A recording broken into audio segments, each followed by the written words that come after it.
High বন্ধুরা, কেমন আছো সবাই? আমি ফারজানা আক্তার। আজকের পর্বে থাকবে তোমাদের প্রথম শ্রেণীর ইংলিশ ফর টুডে বইয়ের unit 1 lesson 6 two little black birds এই পর্বটি। আমি সবসময় আমার শিক্ষার্থীদের যে কথাটা বলি, ইংরেজি পড়ানোর সময় তোমরা অবশ্যই খাতা পেন্সিল সাথে রাখবে, যেন নিত্য নতুন ওয়ার্ডগুলো তোমরা খাতায় নোট করে লিখতে পারো। তাহলে তোমাদের ইংরেজিতে দুর্বলতা কাটবে। তো চলো ভিডিও শুরু করা যাক। লেসন 6 পার্ট 6 ইউনিট 1 অধ্যায় 1। এই অধ্যায়টার নাম two little black birds. Two মানে দুই, লিটল ছোট, ব্ল্যাক বার্ডস মানে কালো পাখি। কালো পাখি কাকে বলে? কাক, অর্থাৎ দুইটি ছোট কাক।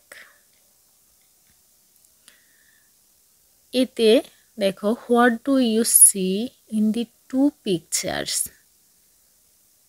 তুমি দুইটি ছবিতে কি দেখতে পাচ্ছ? হোয়াট তো কি, ডু তো করা, ইউ তো তুমি, সি দেখা, ইন মধ্যে, দি টু পিকচার্স দুইটি ছবির মধ্যে তুমি কি দেখতে পাচ্ছ?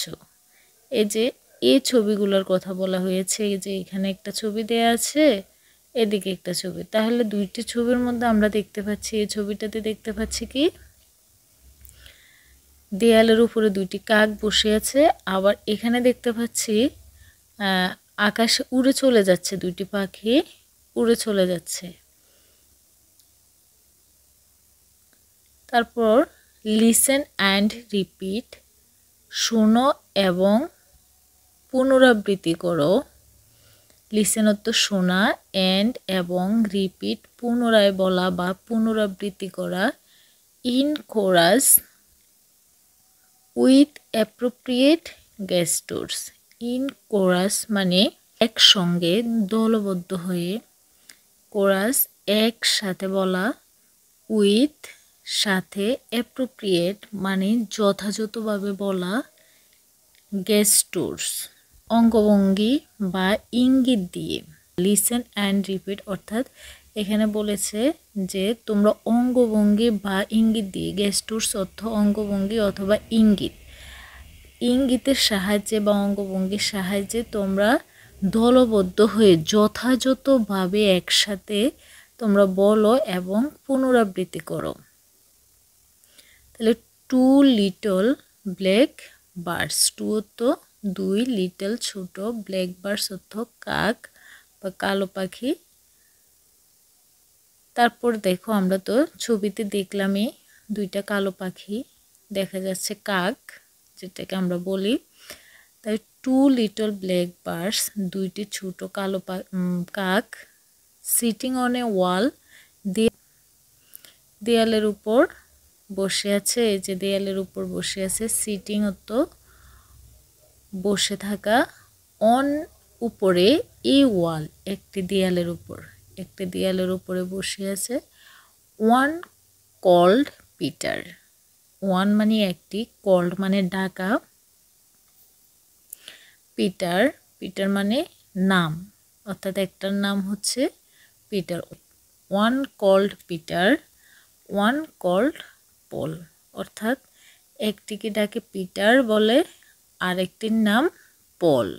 ফ্লাই অ্যাওয়ে পিটার, ফ্লাই উড়া, অ্যাওয়ে মানে চলে যাওয়া, উড়ে চলে যাওয়া, উড়ে যাওয়া পিটার। ফ্লাই অ্যাওয়ে পিটার মানে উড়ে চলে যায় পিটার, ফ্লাই অ্যাওয়ে পল অর্থাৎ উড়ে চলে গেল পল।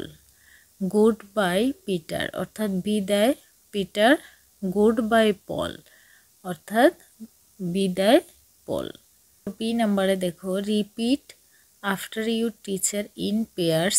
রিপিট মানে পুনরায় বলা, আফটার ইউর টিচার তোমার শিক্ষকের পরে, ইন পেয়ার্স দুইজনে বলা, দুইজন বলতে বলছে, অর্থাৎ এখানে বলছে যে repeat after your teacher in pairs অর্থাৎ তোমার শিক্ষক বলার পর তোমরা দুইজন মিলে আবার এটা বলবে।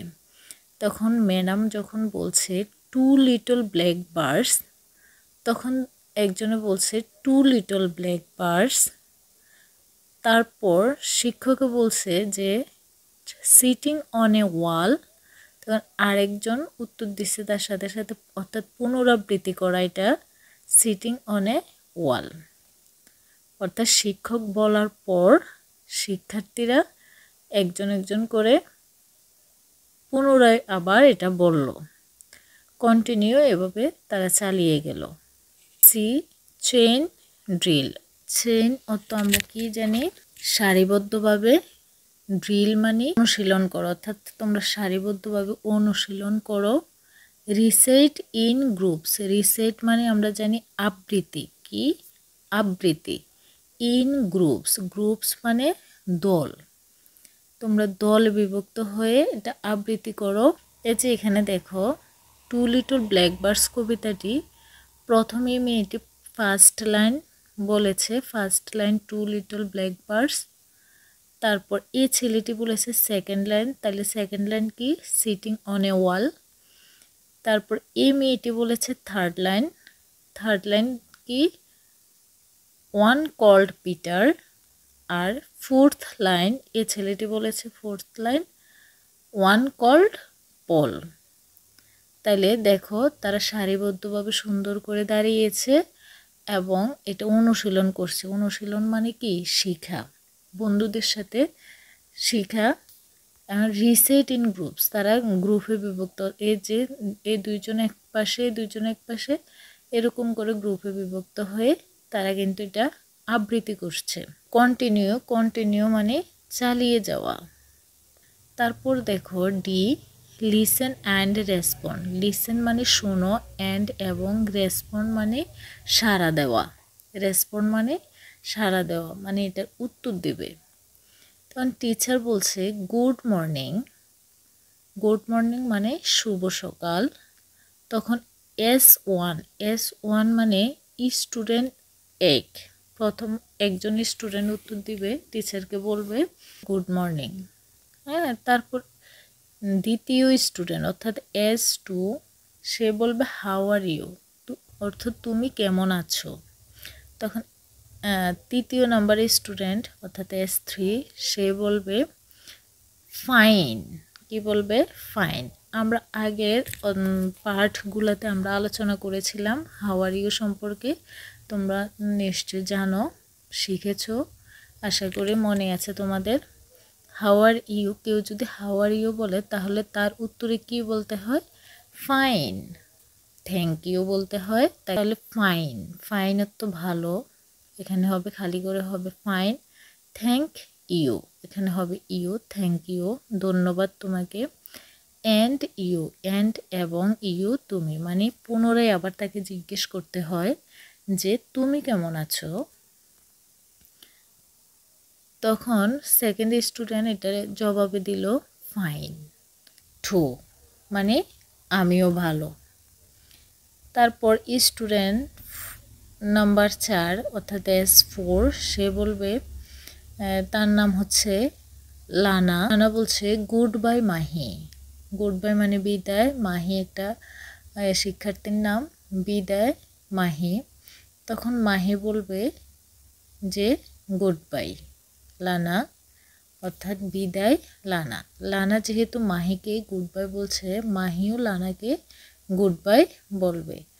তো এভাবে করে আমরা একজন আরেকজনের সাথে কথা বলতে পারবো, হাউ আর ইউ কেমন আছে জিজ্ঞেস করতে পারবো, গুড মর্নিং জানাতে পারবো, গুড বাই জানাতে পারবো। তো আমরা এই বিষয়গুলো এখানে খুব সুন্দরভাবে শিখলাম এই অধ্যায় থেকে। তো বন্ধুরা আজকে ভিডিওটি পর্যন্ত, ভালো থাকবে, ধন্যবাদ সবাইকে।